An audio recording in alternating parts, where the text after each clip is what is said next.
We're going to be talking about love, marriage and courtship. Talking about this can be a really big subject in terms of memories and reminiscence, but also one that can be sometimes quite challenging too. When you're thinking about asking questions or remembering about this particular subject, you're going to be thinking about first loves, perhaps.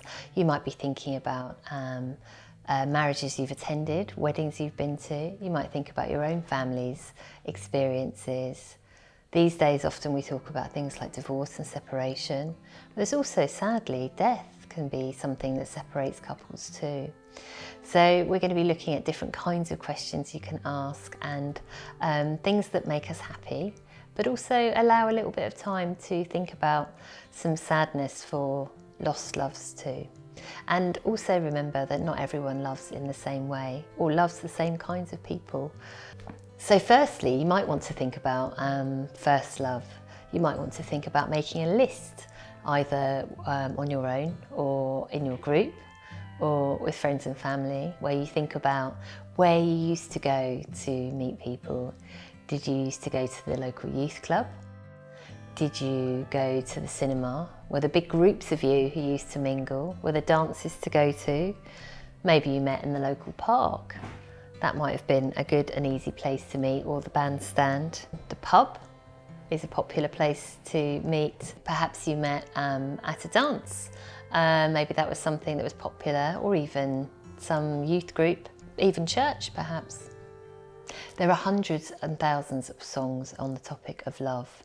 Why not get together with friends or in a group and have a sing-song? Think about songs that are all about love and that feeling, the first flush of love, or the pain of love, or just that deep-seated sense of contentment that comes from feeling that you found your mate. Maybe you can think about singing, "Love and marriage goes together like a horse and carriage," or many of the other songs that we can all remember along the way. That's a really nice activity, and it might be a nice way to end any group session, or just hum along on your own if you're at home. Thinking about the kinds of things that you would have done before getting ready to go on a date. Did you put on stockings? Did you put on makeup? Did you wear aftershave? Maybe you put brilliantine in your hair. What kinds of things did you do? Did you have a ritual that you used to do to get ready? These are really good questions to ask yourself if you're thinking about this particular topic, or to ask others. Talk amongst yourselves about that and really encourage friends and family to chat. Have a little think about courting then and now. If you're wanting to speak to grandchildren or other people that you might know who are a bit younger, or even with friends, think about what you used to do and what people do now. People talk about courting very differently now, don't they? They say things like, "I'm going on the pool," or you know, you have different euphemisms compared to the way that we used to talk about meeting someone. You might want to show them different sorts of things, like wedding photos, for example. This is a wedding that took place in 1946 in West Sussex. You might want to take a photo or show them postcards of places where people used to go courting.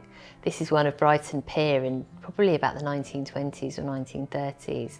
Where did you used to go on dates? Did you get taken out? Did you have money to go out? You know, did you go for walks? Maybe you went to the cinema, things like that.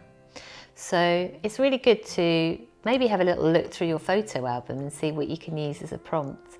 And also get people talking, get grandchildren talking about who was who and who married who.